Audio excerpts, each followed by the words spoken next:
Bom dia a todos.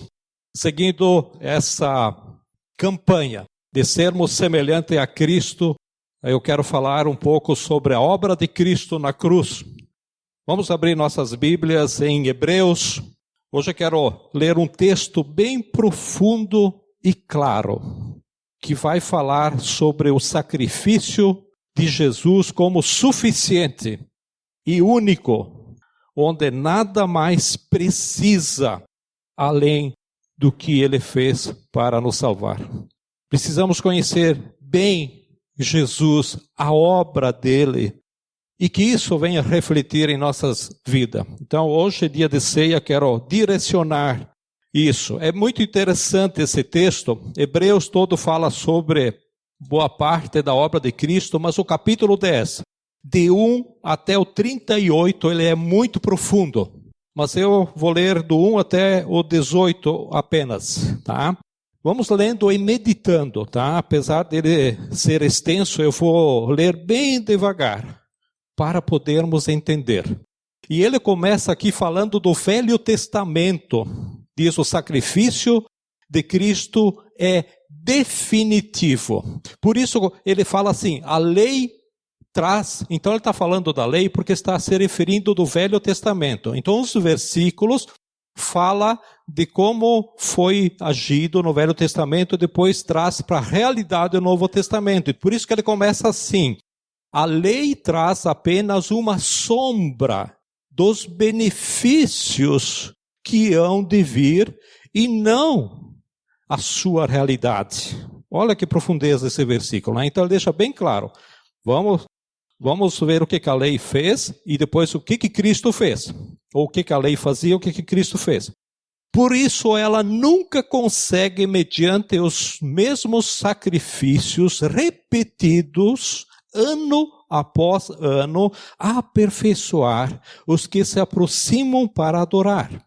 Se pudesse fazê-lo, não deixariam de ser oferecidos. Pois os adoradores, tendo sido purificados uma vez por todas, não mais se sentiriam culpados de seus pecados. Contudo, esses sacrifícios são uma recordação anual dos pecados. Pois é impossível que o sangue de touros, bodes, pomba, ovelhas, outros animais que eles faziam que não estão incluídos aqui, tire pecados. Por isso, quando Cristo veio ao mundo, disse: sacrifício e oferta não quisestes, não quiseste, mas um corpo me preparaste, de holocaustos e oferta. Depois eu vou explicar essa palavra holocaustos, tá? Holocaustos e ofertas pelo pecado não te agradaste. Então eu disse: aqui estou. No livro está escrito a meu respeito: vim para fazer a tua vontade, ó Deus. Primeiro ele disse: sacrifícios, ofertas, holocaustos e ofertas pelo pecado não quiseste, nem deles te agradaste, os quais eram feitos conforme a lei. Então acrescentou: aqui estou, vim para fazer a tua vontade. Ele cancela o primeiro para estabelecer o segundo. Pelo cumprimento dessa vontade, fomos santificados por meio do sacrifício do corpo de Jesus, Cristo, oferecido uma vez por todas. Dia após dia, todo sacerdote eram os levitas que faziam os sacrifícios, tá? Apresentam-se e exercem os seus deveres religiosos. Repetidamente oferece os seus sacrifícios que nunca podem remover os pecados. Mas quando esse sacerdote, que é Jesus, acabou de oferecer para sempre um único sacrifício pelos pecados, assentou-se à direita de Deus. Daí em diante ele está esperando até que os seus inimigos sejam colocados como estrado, ou seja, debaixo dos seus pés, Por quê? por meio de um único sacrifício, ele aperfeiçoou para sempre os que estão sendo santificados. O Espírito Santo também nos testifica a este respeito. Primeiro ele diz, esta é a aliança que farei com eles. Depois daqueles dias, diz o Senhor, porei as minhas leis em seu coração e as escreverei em sua mente. E acrescenta, dos seus pecados e iniquidade, não me lembrarei mais. Onde esses pecados foram perdoados, não há mais necessidade de sacrifício por eles. Vamos orar. Senhor, lemos a tua palavra tão profunda e tão poderosa. Eu te peço em nome de Jesus que nos dê entendimento para ouvir a voz do Espírito Santo. Ajuda-nos a entender, a crer e vivermos a tua palavra em nome de Jesus. Amém? Só voltando um pouquinho atrás aqui, hoje de manhã, meditando um pouquinho mais nesse texto, quando alguém diz assim, e já foi falado, que ninguém é indesculpável diante de Deus, né, dizendo que nunca ouviu falar de Jesus, aí já me questionaram, mas e os índios, eu não sei mais quem, né, que nunca ouviram falar como é que tem salvação. Versículo 16, isso aqui é só um parágrafo, tá? Não é referente ao estudo, mas só um parêntese que eu quero abrir. Diz assim, esta é a aliança que farei com eles depois daqueles dias, diz o Senhor. Olha aqui o que está escrito, ó. Porei as minhas leis, aonde? Em seu coração. E o que mais? E as escreverei em sua mente. Eu não sei como Deus vai fazer, mas todo mundo vai saber, vai conhecer, vai ter discernimento sobre o que é certo e o que é errado. Então, às vezes, algumas pessoas me pedem assim, puxa, mas é aqueles que nunca ouviram falar. Está aqui Deus fazendo a obra na vida deles. Como vai ser, não sei. Tá? Eu achei interessante isso, meditando hoje de manhã. Sobre o holocausto, essa é uma palavra que às vezes a gente se questiona, o que quer dizer? Então, o significado da palavra holocausto, ele é um sacrifício, a palavra quer dizer acender, e aplicava-se a ofertas que era inteiramente consumida pelo fogo, era totalmente consumido pelo fogo, tá? Não era, então o animal era consumido totalmente pelo fogo, não sobrava parte, né? Subia a fumaça, subia até Deus. Então eram sacrifícios expiatórios. Depois eu vou explicar o que é expiatório, tá? E também eram sacrifícios de ações de graças. Tá? Então, o sacrifício expiatório era um sacrifício que promovia a expiação dos pecados, ou seja, o perdão dos pecados do povo que se arrependia. Ficou claro? Porque essas palavras aí, expiatório, a gente fala aqui às vezes, holocausto, parece que é tudo a mesma coisa. Não. Elas tinham uma definição específica. Como eu falei, esse texto é muito profundo e muito claro, né? Como eu falei no começo. Ele mostra que todo o Velho Testamento, nós lemos uma palavra aí que diz que é sombra. Né? É como Paulo diz, agora o que vemos como espelho por enigma, ou mistério, né? Um dia veremos face a face. Então o Velho Testamento é sombra, são lampejos lançados sobre o que seria o Novo Testamento. E todos aqueles sacrifícios do Velho Testamento estavam apontando para o que aconteceria através de Jesus, que seria o sacrifício perfeito. O sacrifício de Jesus é o oposto dos sacrifícios do Velho Testamento. É totalmente o contrário, né? É um contraste enorme. Então, o sacrifício do Velho Testamento, a vítima era quem? Um animal. Tá? Um cordeirinho, um touro, uma novilha. Se a família era muito humilde, que não tinha condições, uma pombinha. Fosse o que fosse, mas era um animal. Tá? O sacrifício do Velho Testamento era um sacrifício irracional. Irracional. O animal não sabia porque estava morrendo, nenhum animal sabe porque está morrendo, né? mas a nossa forma de entendermos de como vamos aplicar isso, né? O animal não sabia porque estava morrendo, o animal não sabia o que estava acontecendo. Então, o sacrifício do Velho Testamento era involuntário. Tá? O animal ia morrer sem querer morrer, se ele soubesse, né? Então, era escolhido o melhor animal, sem defeito, só que chegou a ponto que até vendiam animais com defeitos, com problemas, né? Como é o caso do Novo Testamento, quando Jesus entra no templo, ele vira as mesas dos vendedores e com um chicote ele expulsa os cambistas, né? E eles iam além, né? Quando trocavam o dinheiro para as ofertas, eles sempre levavam vantagem. Por isso que Jesus entrou lá e fez uma limpa, porque eram sacrifícios involuntários. E o sacrifício do Velho Testamento era incapaz de purificar os pecados. Então, o próprio texto diz que se oferecia sacrifício todo ano, e todo ano que se oferecia, relembrava de novo os pecados. E havia um sacrifício que matavam até uma novilha ruiva, vermelha.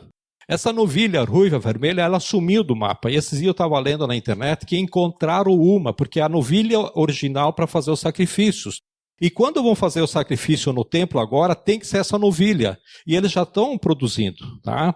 Eles pagaram uma fortuna porque acharam. Qual é o segredo da novilha? Cada centímetro quadrado só pode aparecer um fio branco ou preto no máximo. O resto tem que ser, todos os fios têm que ser vermelhos. Tá? Então, por isso uma novilha vermelha na época. E sumia, agora está voltando de novo. Acharam uma, não sei em que país aí, e eles foram lá, pagaram uma fortuna para poder recriar de novo. E estão já se preparando para fazer esses sacrifícios quando o anticristo vai voltar. E os sacerdotes já estão sendo preparados também, esses sacerdotes que vão fazer sacrifício com os animais, que o anticristo vai voltar a fazer esses sacrifícios aqui. Tá? Então eles queimavam aquela novilha, a tal ponto que ela virava cinzas, e as cinzas eram colocadas na água, misturavam com a água, e alguém que tocasse num morto, porque não podia tocar num morto, né, naquela época, por exemplo, né? Ou alguém que cometesse algum ato impuro, era purificado pelo sacerdote com aquela água. Eu estou dando alguns exemplos para vocês entenderem como que era na época. A diferença, estou fazendo um paralelo com aquilo, com a obra de Jesus. Então havia um sentido de purificação quanto à lei cerimonial. Mas espiritualmente ele não perdoava os pecados. O sacrifício não perdoava os pecados. Não havia mudanças na vida do homem. O que tem que haver é uma mudança na vida do homem, né? Então era um sacrifício incapaz de purificar os pecados. Era um sacrifício constante, eles faziam isso toda hora, interminável e improdutivo. Hebreus mostra um contraste, então, entre o sacrifício de Jesus e o sacrifício do Velho Testamento. É um sacrifício pessoal que Jesus fez. Jesus em pessoa, em carne e osso. Ele morre por você e por mim. E o versículo 5 diz o seguinte, do 5 até o 9. Por isso, quando Cristo veio ao mundo, disse, sacrifício e oferta não quiseste, mas um corpo me preparaste. Jesus foi preparado para isso, né? O corpo de Jesus. Olha o versículo 6. De holocaustos, que era aquele sacrifício queimado, e ofertas pelo pecado, não te agradaste. Deus não se agradava. Então eu disse, aqui estou. No livro está escrito a meu respeito. Vim para fazer a tua vontade, ó Deus. 9. Primeiro ele disse, sacrifícios, ofertas, holocaustos e ofertas pelo pecado não quisestes, nem deles te agradaste, os quais eram feitos conforme a lei. Então acrescentou, aqui estou, vim para fazer a tua vontade. E ele cancelou o primeiro para estabelecer o segundo. Ele cancelou o primeiro pacto, tirou o primeiro sacrifício para estabelecer o segundo, que é o meu sacrifício. Jesus falou isso, né? Ele disse que não veio para anular a lei, mas ele a substituiu completamente. A Bíblia afirma que Jesus é suficientemente capaz, onde só nele há salvação, só nele há perdão. Só o sacrifício dele foi aceito plenamente pelo Pai. Um sacrifício único. Por isso, fora de Jesus não existe salvação, fora de Jesus não existe perdão.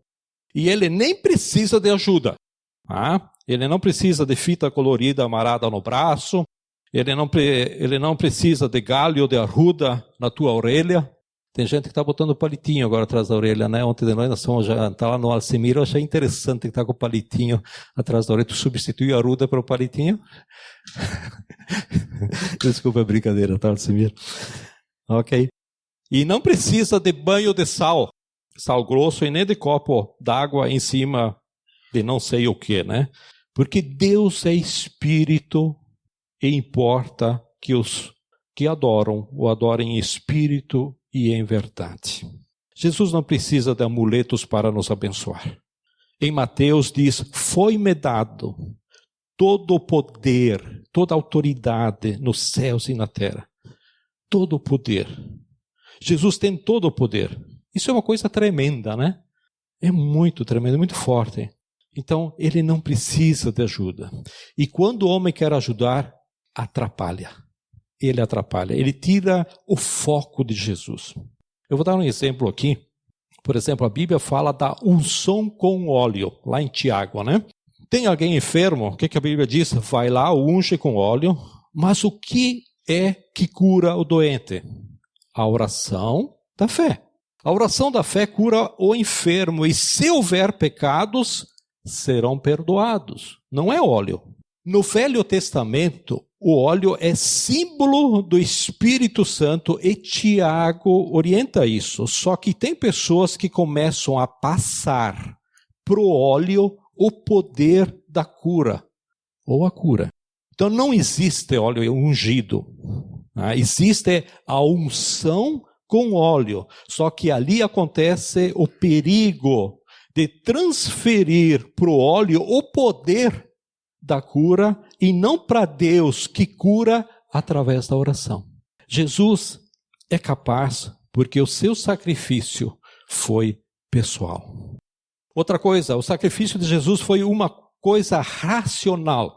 Ele sabia o que estava fazendo. Mateus 26, 2 diz, como vocês sabem, estamos a 2 dias da Páscoa e o Filho do Homem será entregue para ser crucificado. Então, de antemão, ele já estava avisando os discípulos dele, né?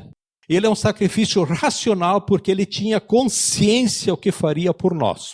Ele sabia o que iria enfrentar no Getsemane. Ele sabia que o seu julgamento iria ser totalmente injusto, seria espancado, esbofeteado, que Barabás seria trocado por ele. Ele sabia tudo. Tanto é que em João 13, no capítulo 1, a primeira parte, ele diz assim, tendo amado a seus discípulos que estavam no mundo, amou-os até o fim. Jesus sabia que Pedro ia negá-lo. Jesus sabia que Judas ia traí-lo. Ele sabia tudo. Por isso é um sacrifício racional. O sacrifício de Jesus é um sacrifício voluntário, contrário dos sacrifícios do Velho Testamento. Jesus não foi um mártir. Jesus não foi um mártir. Jesus quis morrer por nós. Ele cedeu por nós. Em Filipenses, capítulo 2, do 5 até 8, diz assim, seja a atitude de vocês a mesma de Cristo Jesus. Seja a atitude de vocês a mesma de Cristo Jesus, que embora sendo Deus, não considerou que o ser igual a Deus era algo a que deveria apegar-se. O 7, mas esvaziou-se a si mesmo, vindo a ser servo, tornando-se semelhante aos homens. E sendo encontrado em forma humana, humilhou-se a si mesmo e foi obediente até a morte e morte de cruz. Então, voluntariamente, Jesus foi à cruz por mim e por você.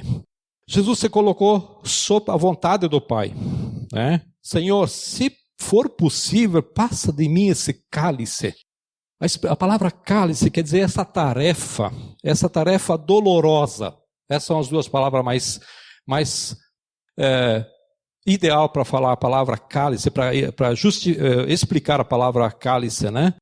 Senhor, se possível, passa de mim essa tarefa dolorosa, né? Esse cálice. Mas seja feita, Senhor, a tua vontade. Então a Bíblia mostra que não mataram Jesus. Jesus se entregou. Não estou dizendo que não mataram na cruz de morte, de perseguição, não. Jesus se entregou e disse, está consumada a obra que me deste a fazer.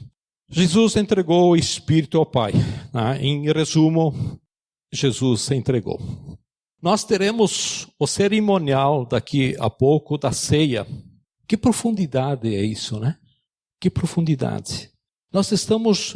Por que eu trouxe isso aqui? Porque nós estamos nos acostumando com a morte de Jesus como algo tão simples, né? Mas é algo muito mais profundo do que podemos imaginar. Outra coisa, o sacrifício do Velho Testamento eram feitos constantemente. Além disso, uma vez por ano, o sumo sacerdote entrava no Santo dos Santos, fazia oferta por ele e pelo povo, né? Então, Jesus fez um sacrifício eterno, por sempre, uma vez só e chega, né? Com uma só oferta, aperfeiçoou para sempre os que são santificados. Em Hebreus 9, 24, 26, um pouquinho antes da que nós lemos antes, diz, pois Cristo não entrou em santuário feito por homens, uma simples representação do verdadeiro. Ele entrou nos céus para agora se apresentar diante de Deus em nosso favor. Mas, porém, para se oferecer repetidas vezes, não porém para se oferecer repetidas vezes a semelhança do sumo sacerdote que entra no lugar santíssimo todos os anos com sangue alheio, sangue de animais. 26. Se assim fosse, Cristo precisaria sofrer muitas vezes desde o começo do mundo, mas agora ele apareceu uma vez por todas no fim dos tempos, para aniquilar o pecado mediante o sacrifício de si mesmo. O sacrifício de Jesus só foi feito uma vez e para sempre. Ou seja, o sacrifício de Jesus é eterno. Ele tomou o meu e o teu lugar, onde nos substituiu. O sacrifício de Jesus, ao contrário do Velho Testamento, nos purifica de todos os pecados. Em Hebreus 10, 17, que nós lemos aí, e 18, ele diz, dos seus pecados e iniquidades não me lembrarei mais. Versículo 18, onde esses pecados foram perdoados, não há mais necessidade de sacrifícios por ele. Olha, eu não sei como você vê isso, mas isso é muito profundo, isso é muito grande. Como eu fico triste ver as pessoas fazerem sacrifícios, elas não terem entendimento. Eu fiz isso. Eu saí de Mussum, até Caravaggio, 70 quilômetros a pé. Que falta de entendimento. E hoje a gente fala, às vezes, para as pessoas, né, de uma forma assim, e elas não entendem, não veem, não querem. Puxa, muito claro aqui. Por isso que o Evangelho é um privilégio. E às vezes nós não valorizamos. Nós temos um Jesus, temos ele como algo simples. Não, isso é muito profundo. Então, diante dessas verdades, que o sacrifício de Jesus é pessoal, é racional, é voluntário, é purificador, o que deve vir ao meu coração diante dessas verdades? Como participar desta ceia que relembra a sua morte, a sua doação por mim e por você na cruz? Primeira coisa, devo participar com grande gratidão no coração. Devo agradecer a Jesus por ter morrido em meu lugar, que me tirou da lama, do pecado, me tirou do inferno, me tirou da mentira, do ocultismo e outras coisas, e outras situações mais. Jesus veio e me resgatou. Esse é um grande motivo de gratidão. O Salmos 116, versículo 12 diz, eu peguei um pouco de uma outra tradução aqui, que diz: o que darei eu ao Senhor, ou como posso retribuir ao Senhor a bondade, ali que me tens feito? O que darei ao Senhor, pergunta o salmista, né? Como posso retribuir? E o salmista ainda não sabia, como nós sabemos, da salvação de Cristo. Ele tinha uma ideia, como lemos antes, ele tinha uma sombra do que viria, do que seria, e pela esperança eles foram salvos, né? Eles creram e esperavam a promessa de que o Messias viria. E morreram na esperança dele vir, mas não o conheceram, né? Nós é que fomos aperfeiçoados porque conhecemos a Jesus pela fé. Também devemos participar com um santo, eu botei aqui a palavra santo, temor. Isso quer dizer uma reverência, um sentimento de profundo respeito e amor, porque é um momento muito especial. Temor, essas palavras são usadas no Velho Testamento para demonstrar a atitude para com quem se encontra com Deus. Quem pode perceber a glória, o brilho, o esplendor de Deus, a majestade de Deus? E quando eles viram isso, eles temiam e tremiam, né? O apóstolo João mesmo, quando ele viu a glória de Jesus, ele retornando Jesus, ele se deitou, se prostrou de quatro, joelhos e mãos ao chão. O próprio Jesus teve que erguer eles. É assim, nós temos vários exemplos no Velho Testamento, pessoas que se prostravam, né?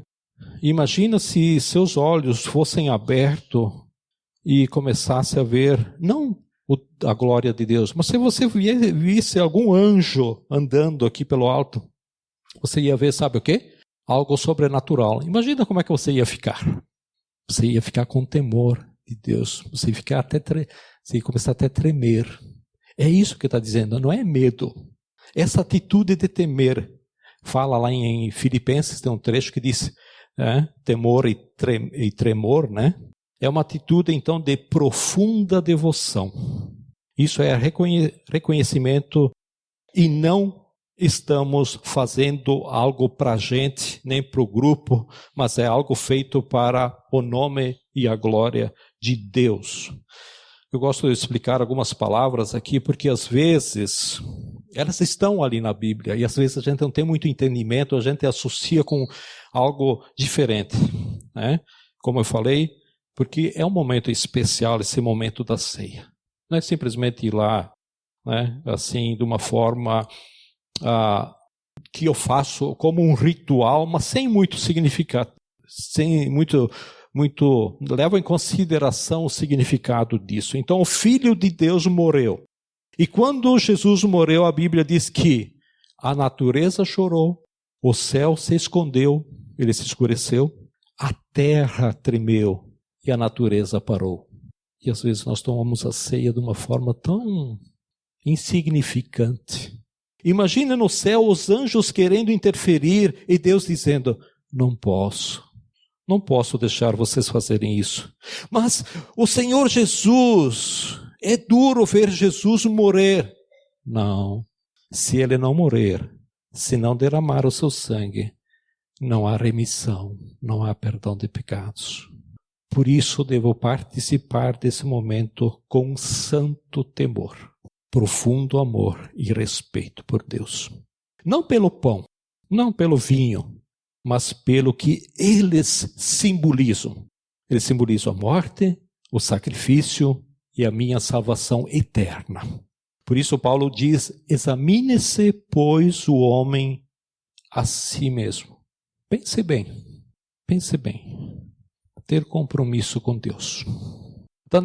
Também devo participar desse momento com alegria no coração. Embora relembre a morte, devo participar com alegria no meu coração, porque o meu nome, o teu nome, o nome de vocês foi escrito no livro da vida. Né? Alegre-se por saber que Deus mandou o anjo colocar o seu nome no livro da vida o dia que você aceitou a Jesus, o dia que você fez uma decisão por Jesus como Senhor e Salvador. Jesus mandou discípulos de 2 a 2 evangelizar, expulsar demônios, curar enfermos. E quando eles voltaram alegres, eufóricos, disseram: Senhor, expulsamos demônios, fizemos coisas tremendas, né? E o Senhor disse: não se alegrem os vossos corações, porque os demônios se submeteram a vocês, mas estejam alegres, porque os vossos nomes estão escritos no livro da vida. Às vezes nós não valorizamos isso. Nós somos pessoas especiais. Isto porque Jesus morreu e ressuscitou. Também participar desse momento sabendo que eu devo anunciar a palavra até que ele venha, né? Para que outros também venham, ou melhor, tenham a palavra até que ele venha, até que Jesus venha, né? Para que outros também tenham o conhecimento desta mesma palavra e possam ter a certeza da salvação nos seus corações, nas suas vidas. Então eu convido vocês a ter um momento agora de pensar, de você conversar com Deus diante dessas palavras, o que o Espírito Santo tem convencido, o que ele tem falado para vocês. Tenha um tempinho, tá, de você conversar com Deus livremente e confessar algo, se você quer confessar, e você tem a confessar ou reconhecer. Vamos ter um tempinho, baixe suas cabeças e vamos meditar. Querido Deus, nós reconhecemos o que Jesus fez na cruz por nós, a morte, o derramar do sangue precioso, inocente, vivo, por cada um de nós, por causa dos nossos pecados. O Senhor nos resgatou, o Senhor nos libertou. E com isso o Senhor nos tornou teus filhos. Nossos nomes estão escritos no livro da vida. E um dia serão abertos e os nossos nomes estão lá. E esse Jesus vai nos apresentar diante do Pai. Obrigado, Senhor, por isso. Obrigado por esse momento especial que vamos participar dessa ceia, desses elementos onde podemos tomar o pão que representa o corpo e o suco que representa o sangue derramados por ti, moído por ti o corpo. Obrigado por esse privilégio, Senhor, que privilégio. Obrigado por nos incluir no teu reino, ó Pai. Isso é profundo, isso não é simples, ó Pai, Senhor. Nós que precisamos ter entendimento e dar o valor disso. Viver com temor, fazer com temor, com um santo temor, ó Deus. Te agradecemos, ó Deus, por aquilo que o Senhor tem feito por nós. Que não seja simplesmente uma palavra, uma frase dizer te agradecemos, ó Deus, mas que vivamos no coração a profundidade dessa tua obra em nossas vidas, em nome de Jesus. Amém?